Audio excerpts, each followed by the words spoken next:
Halo teman-teman semua, selamat datang kembali di channel YouTube pribadi saya. Di video ketiga ini, di dalam playlist belajar CSS, kita akan bahas mengenai bagaimana cara mengintegrasikan atau menghubungkan antara file HTML dan juga file CSS, gitu ya. Nah, sebelumnya di video kedua atau di video sebelumnya, kita sudah pernah bahas mengenai struktur kode CSS ya. Kita tuh sudah belajar apa itu selektor, dan selektor pun ada berbagai macam jenis ya. Ada universal selector, ada tag selector, IID selector, class selector, dan attribute selector. Juga kita sudah pernah membahas mengenai apa itu blok deklarasi, properti, dan nilai di CSS. Oke. Nah, selanjutnya kita akan bahas mengenai bagaimana sih cara kita menghubungkan atau mengintegrasikan antara file HTML dan CSS. Oke. Nah, untuk cara menghubungkannya sebetulnya dasarnya ada 3 teman caranya. Nah, yang pertama adalah inline, ya, yang kedua itu adalah internal, yang ketiga adalah cara eksternal.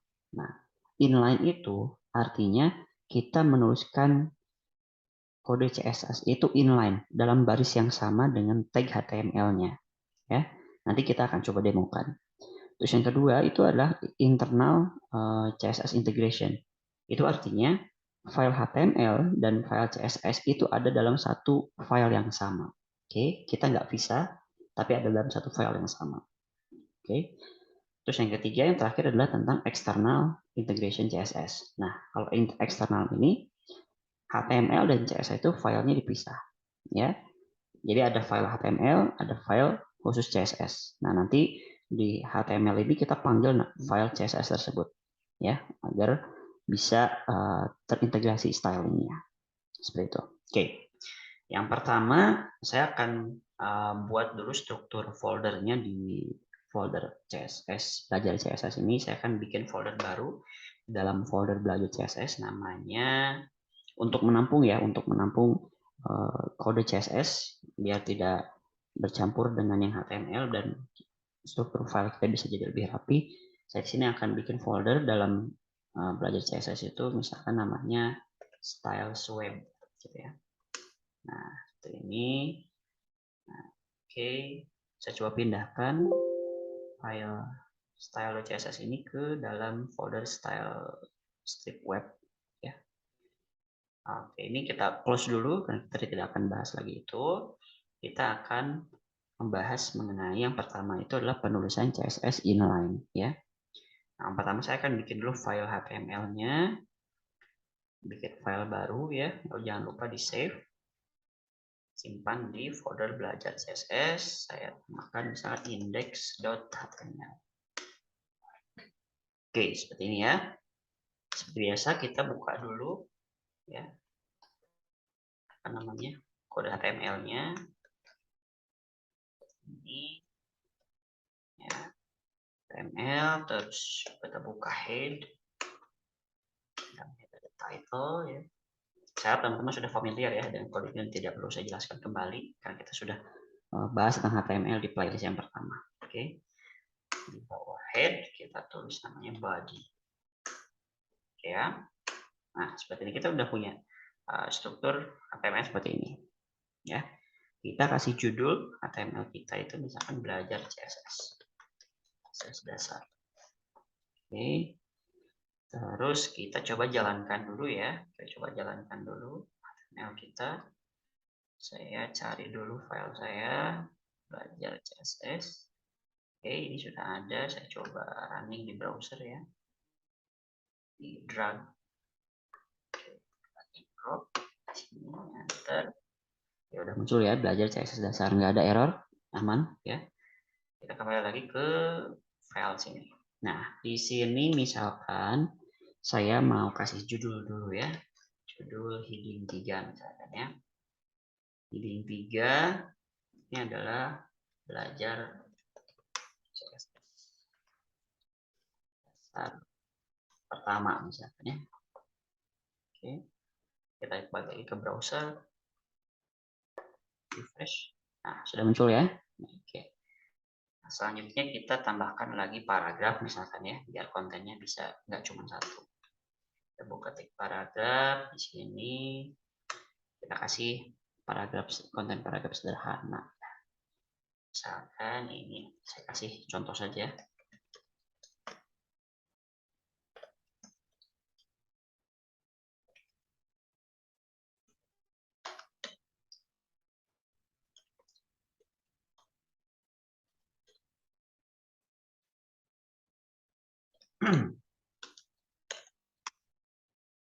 Oke, saya udah bikin paragraf sederhana, kontennya bebas ya teman-teman. Di paragraf itu kontennya mau kayak gimana. Ini saya contoh saja. Kita refresh. Oke, sudah muncul ya paragraf. Nah, di sini kita ada dua tag ya teman-teman ya. Tag heading ya, ini ya heading, kita pakai heading 3. Lalu ada tag paragraf. Oke. Nah, di sini kita mau belajar tentang bagaimana caranya mengintegrasikan antara HTML dan CSS, tapi dengan cara yang pertama itu adalah metode inline namanya. Seperti yang sebelumnya saya sampaikan ya di opening video, bahwa inline itu artinya HTML dan CSS disimpan di file yang sama dan penulisannya itu di baris tag HTML yang sama. Oke. Nah, kita akan coba ya. Nah, di sini mungkin judulnya kita tambahin dalam kurung inline ya. Inline CSS untuk menandakan bahwa ini adalah untuk inline. Oke. Misal yang pertama kita mau kasih styling buat tag heading ya. Nah, karena di sini kita akan belajar tentang cara bagaimana integrasi CSS inline dengan HTML. Caranya adalah kita masuk ke tag heading atau tag yang kita mau kasih CSS. Misalkan saya akan mulai dari tag H3 ya. Sebelum kurung siku tutup, kurung tutup ya. Kita kasih spasi, kita tulis style. Oke.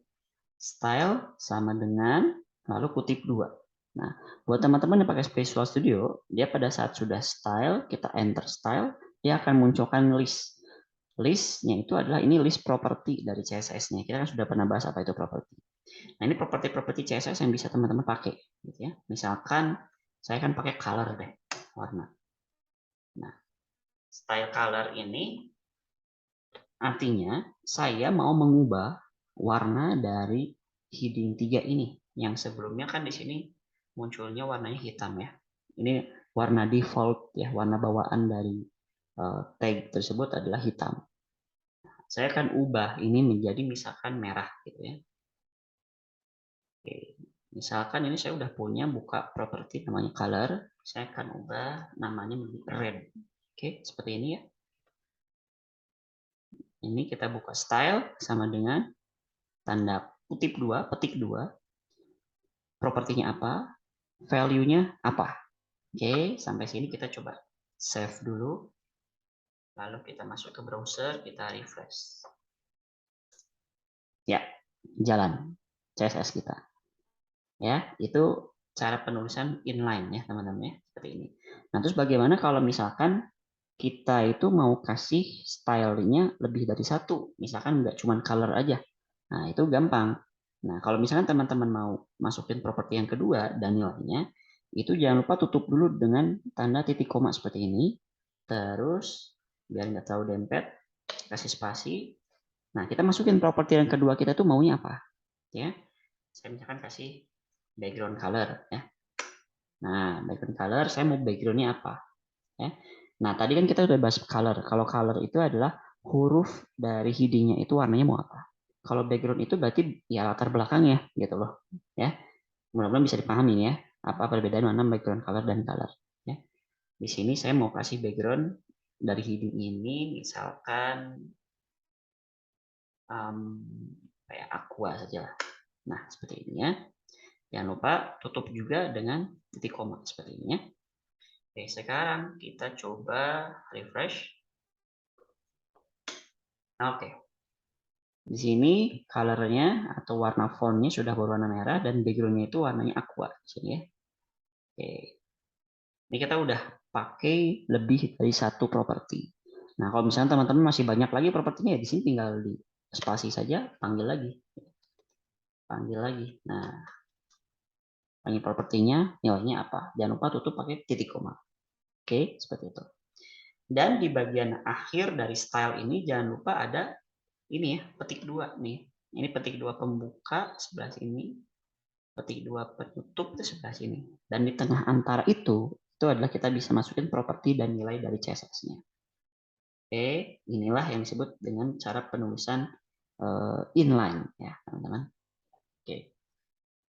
Nah, selanjutnya kita akan bahas mengenai cara penulisan internal ya. Kalau cara penulisan internal artinya CSS dan file HTML itu di dalam file yang sama, tapi penulisannya tidak dalam baris yang sama seperti ini. Ya. Nah, untuk membuat CSS inline, kita cukup pakai HTML ini saja. Nah, kita di bawah title ini, kita buat tag baru, teman-teman. Ya, kita enter di bawah. Di sini kita buka tag namanya style. Seperti ini, tutup. Oke. Seperti ini ya. Nah, di sini teman-teman bisa tulis nih di antara style pembuka dan style penutup ini apa namanya CSS kalian, gitu ya. CSS yang mau kalian pakai itu seperti apa aja propertinya, apa nilainya. Nah, terus penggunaannya atau penulisannya itu seperti apa? Saya akan coba contohkan di sini. Misalkan kita akan bikin membuat styling buat paragraf ini ya. Buat paragraf ini misalkan kita akan ubah warnanya, terus misalkan styling teksnya gitu ya. Kita akan coba di sini. Oke, yang pertama misalkan saya kasih pakai selektor apa nih saya ya. Misalkan di sini saya akan pakai metodenya selektornya adalah class selector ya. Nah, kita sudah pernah bahas class selector itu apa. Nah, kalau class selector itu kita penulisannya di CSS-nya adalah ditandai awalnya dengan titik ya, titik. Nah, lalu nama kelasnya, kelas paragraf ya. Nah, ini penamaan kelasnya bebas teman-teman ya, tapi jangan terlalu panjang. Cukup maksimal mungkin di 2 suku kata lah. Oke, terus kurawal buka dan tutup. Nah, inilah perbedaannya. Kalau di internal kita pakai kurawal buka dan tutup ya. Tapi kalau di inline tidak ada kurawalnya. Jadi klik 2 langsung nilainya tutup dengan titik koma. Oke.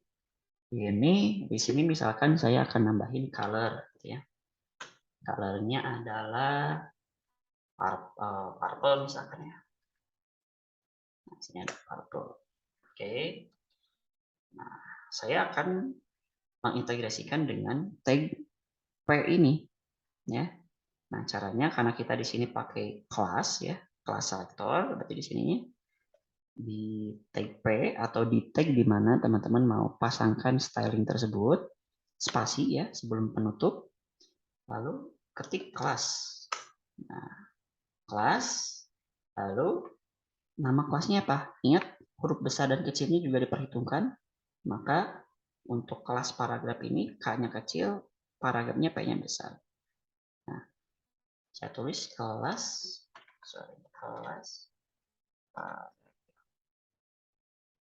ya, sudah seperti ini. Kita coba refresh. Nah, teman-teman mungkin terlihat ya, ini jadi berubah warnanya menjadi ungu ya. Nah, bisa terlihat warnanya menjadi ungu berubah, artinya berhasil kita mengintegrasikannya. Oke, terus misalkan tambah lagi deh nih, jangan cuma color, misalkan fontnya ya. Font, misalkan fontnya font weight-nya kita kasih bold ya. Nah, kita kasih bold biar bisa dicetak tebal. Oke, sudah cetak tebal ya. Nah, ini. Oke. Kalau misalkan teman-teman mau nambahin lagi stylenya ya tinggal di enter aja di sini. Masukin propertinya apa gitu ya.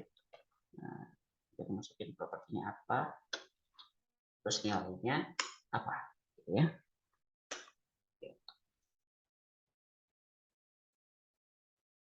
Coba refresh lagi. Nah, seperti ini. Saya harap sampai sini teman-teman bisa memahami ya, bisa mengikuti. Oke, itu untuk penulisan CSS inline. Bagaimana kalau misalkan kita punya kelas lebih dari satu? Nggak masalah. Ini tinggal masuk di bagian sini, kita tulis aja namanya kelas kedua. Misalnya. Kelas kedua. Nah ini kelas kedua. Misalkan saya akan bedakan warnanya saja deh. Ini saya copy. Ya. Ini. Nah saya kan udah punya dua kelas nih. Yang pertama kelas paragraf, yang kedua adalah kelas kedua. Nah colornya biar kelihatan berbeda saya ganti. Misalkan coklat ya, brown. Terus backgroundnya saya ganti juga menjadi apa ya, yellow gitu, kuning. Oke. Nah ini kan saya panggilnya kelas paragraf ya, artinya ya dia akan mengikuti styling di kelas paragraf CSS ini. Nah tapi kalau misalkan kita mau ubah menjadi kelas kedua ya kita tinggal ubah aja namanya. Nama kelas ini menjadi kelas kedua. Ya, kita refresh. Nah, oke. Sudah berubah colornya sesuai dengan yang dibuat di sini. Background colornya menjadi kuning dan colornya atau warna teksnya sendiri menjadi coklat. Gitu ya. Nah, seperti ini. Nah, sekarang kita coba bagaimana kalau misalkan kita typo nih, salah ketik gitu ya. Ini kan kelas keduanya K-nya kecil kan, terus K keduanya itu besar. Misalkan kita coba K depannya itu besar gitu ya. Nah, kayak gini. Kita coba refresh. Dia akan tidak akan perubahan, tidak ada perubahan menggunakan apa namanya, malah masuk ke bagian style yang sebelumnya dia pakai gitu. Jadi nggak ada perubahan. Nah, jadi agar setiap perubahan itu memberikan efek di HTML-nya, penulisan styling di sini tuh dia harus sama besar kecilnya, gitu ya. Jadi teman-teman harus hati-hati karena dalam CSS ini kalau misalkan penamaannya salah, pemanggilan nama kelasnya salah atau nama yang lainnya gitu ya, ya itu dia nggak akan ngerubah gitu, dia akan bertahan dengan style yang sebelumnya dia pakai gitu. Oke, itu adalah cara internal dan inline ya. Ini yang inline, terus ini adalah untuk yang bagian internal CSS ya. Perbedaannya di inline dan internal adalah penulisannya. Kalau inline itu dia dituliskan satu baris dengan HTML-nya. Kalau internal dia punya blok sendiri tuh di antara head ya, head pembuka dan penutup kita kasih tag namanya style. Nah, di situ kita bikin CSS-nya ya. Nah, sekarang yang terakhir itu adalah eksternal CSS. Nah, dari namanya aja mungkin teman-teman bisa apa namanya bisa memahami bahwasannya eksternal itu artinya di luar ya, terpisah gitu ya. Jadi bagaimana caranya kalau misalkan kita itu punya file CSS-nya itu terpisah, maksudnya tidak dalam file HTML ini, ya. Nah, caranya adalah kita bisa menggunakan metode eksternal CSS, gitu ya. Nah, yang pertama yang harus kita buat adalah file CSS-nya dulu. Nah, saya sini akan bikin file CSS baru ya. Saya coba save dulu. Nah, ini karena ada folder styles web, saya akan simpan CSS saya di styles web. Nama filenya adalah style2 misalkan ya. Style2.css. Oke. Baik. Nah, di sini misalkan saya pengen bikin CSS-nya itu pakai selector by ID ya, ID selector. Nah, kalau ID selector itu berarti penulisannya diawali dengan simbol pagar lalu nama ID-nya. Misalkan paragraf ya. Lalu seperti ini. Nah, di sini kan ada juga ya untuk paragraf. Kita akan ubah nih. Misalkan saya akan bikin paragraf baru ya. Ini kelasnya styling CSS-nya belum ada gitu ya. Nah, seperti ini saya akan coba buat memberikan styling ke paragraf yang kedua ini ya.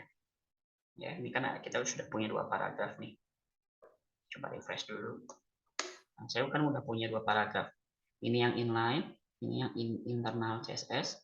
Nah, ini mau dibuat CSS tapi file CSS itu terpisah gitu ya. Nggak di dalam file HTML yang sama. Nah, Saya kembali lagi ke style CSS yang kedua ini. Saya akan memberikan misalkan color-nya adalah blue, misalnya biru. Saya pengen kasih warna paragraf yang keduanya itu teksnya warna biru. Terus font weight-nya di bold. Oke, ini. Terus apalagi font size-nya misalkan 50 gitu. 50 px. Lalu kasih background juga, dan color misalkan pink gitu ya, biar kontras terlihat perbedaannya dengan yang paragraf lain. Oke. Nah, di sini saya udah bikin nih selector ID namanya paragraf. Nah, bagaimana caranya biar indeks HTML ini dengan style 2.css ini bisa terintegrasi? Nah, caranya kita pakai metode namanya external CSS, ya. Singkatnya adalah kita memanggil file CSS tersebut ke dalam HTML. Nah, caranya ini di bawah head ya, mungkin di bawah style ini, di bawah title, di antara head, pembuka dan penutup, teman-teman tinggal buka teks seperti ini, link, ya. Kita tutup dulu. Nah, seperti ini. Lalu kita kasih spasi, rel, ya, rel. Nah, ini style sheet. Oke, seperti ini ya penulisannya, style sheet. Lalu kita kasih spasi setelah style sheet, href, ya. Nah, href ini adalah lokasi file CSS kita itu ada di mana disimpannya, ya kan? Nah, kembali ke struktur folder, bahwa saya punya folder namanya belajar CSS. Dalam folder belajar CSS ada folder lagi namanya styles web, ya. Nah, file style 2 saya yang ini saya simpan di dalam folder styles web. Artinya saya harus memanggil dulu nama folder styles web, terus setelah itu nama file CSS-nya. Oke, sudah dapat dipahami ya, mudah-mudahan ya. Nah, di href ini karena saya tulisnya di folder styles web, maka kita tulis di sini. Nah, styles web, ya ini baru nama foldernya, garis miring. Nah, nama file CSS kita tuh apa? Style2.css kan ya. Nah, seperti ini. Oke. Nah, sampai sini teman-teman sudah berhasil nih ya masukin file ini, ngelink ya, membuat link ke HTML ini. Jadi udah terhubung lah gitu. Sehingga seluruh styling yang ada di sini itu bisa dipanggil di file HTML yang kita buat ini. Oke, cara membuktikannya mudah. Di sini kan kita udah bikin selector ID ya. Untuk CSS-nya nama ID-nya adalah paragraf. Nah, kita misalkan pengen paragraf yang kedua ini mengikuti styling yang ada di style2.css ini dengan metode pemanggilan ID ya, karena kita pakai selector ID. Nah, di sini berarti kita kembali ke index HTML. Kalau tadi kita pakai class karena metodenya class selector, nah sekarang kita pakai ID selector. Maka di dalam tag paragraf ini kita kasih spasi, ya, kita kasih spasi, kita tulis ID. Oke. Ya, baru nama ID selektornya apa? Paragraf. Ya, ingat penulisan kecil dan besarnya tolong diperhatikan. Ini paragraf dan kecil semua. Oke. Kita ketik paragraf. Oke. Jangan lupa di save. Oke, kita coba cek dulu sebelum kita jalankan di browser. Seharusnya paragraf yang kedua ini kontennya itu warnanya warna biru. Dia dicetak tebal, font size-nya 50 pixel, dan background dari teks tersebut harusnya warnanya pink gitu ya. Nah, sekarang kita udah panggil ID-nya, sekarang kita coba buktikan apakah ini sudah berfungsi. Kita buka browser kita di sini. Nah, yang harusnya berubah kan yang ini ya. Kita coba refresh. Oke. Dia berubah sesuai dengan styling yang kita buat di file style2.css dengan metode ID selector. Ya. Ini font size-nya karena kita set 50 pixel sehingga lebih besar dibandingkan yang sebelumnya yang di atas ya. Terus ini color-nya karena kita set color-nya itu adalah warna biru, maka dia berubah jadi biru, dan background color-nya itu pink, maka berubah jadi pink, dan yang terakhir adalah font weight-nya atau kita cetak tebal nih buat sini. Ya kan? Nah, sama dengan style yang sudah kita buat di yang bagian terpisah, gitu ya. Nah, yang saya rekomendasikan buat teman-teman itu penulisan yang mana? Saya merekomendasikan teman-teman untuk mengikuti yang bagian eksternal, ya. Jadi teman-teman membuat file HTML juga membuat file CSS. Jadi dibuat terpisah. Kenapa demikian? Mungkin kalau teman-teman bikin websitenya sederhana seperti ini, dibuat inline atau dibuat internal, nggak jadi masalah. Karena kontennya sedikit, masih sangat-sangat sederhana, dan CSS stylenya pun sedikit-sedikit. Tapi nanti kalau misalkan teman-teman sudah mengerjakan project website yang besar, yang dimana baris codingnya itu banyak banget gitu ya. Nah, kalau misalkan si style CSS-nya itu disimpan di file yang sama dengan HTML, itu dikhawatirkan teman-teman nanti akan bingung banget cari kodenya gitu ya. Dan kode CSS-nya akan banyak banget ke bawah. Nah, saya akan rekomendasikan teman-teman lebih baik memisahkan antara file HTML dan file CSS. Ya, ingat metodenya ada inline, internal, dan eksternal. Dan teman-teman ini tidak perlu menggunakan ketiganya seperti saya ini, karena saya ini hanya untuk mencontohkan saja, jadi menggunakan satu file HTML yang sama. Tapi teman-teman cukup pilih salah satu aja, mau internal, inline, atau eksternal. Tapi yang saya rekomendasikan adalah menggunakan metode yang eksternal, yaitu memisahkan antara HTML dan file CSS. Oke, sampai sini saya harap mudah-mudahan teman-teman bisa memahami ya apa itu dan sebagaimana cara penulisan mengintegrasikan antara HTML dan CSS dengan ketiga metode yang tadi saya sudah jelaskan. Mungkin teman-teman biar bisa lebih memahami, bisa mencoba ya, bisa mencoba di perangkat teman-teman masing-masing. Dan kalau misalkan teman-teman mau cari referensi belajar juga bisa mengunjungi ke website saya di kenalcoding.com di modul bagian CSS. Ya, di situ juga ada materi yang sifatnya teks gitu ya. Bagaimana kita cara mengintegrasikan HTML dan CSS menggunakan tiga metode yang tadi saya jelaskan. Seperti itu. Oke, cukup sekian video kali ini. Terima kasih atas kesempatannya. Selamat belajar, semangat terus. Sampai berjumpa kembali di video berikutnya.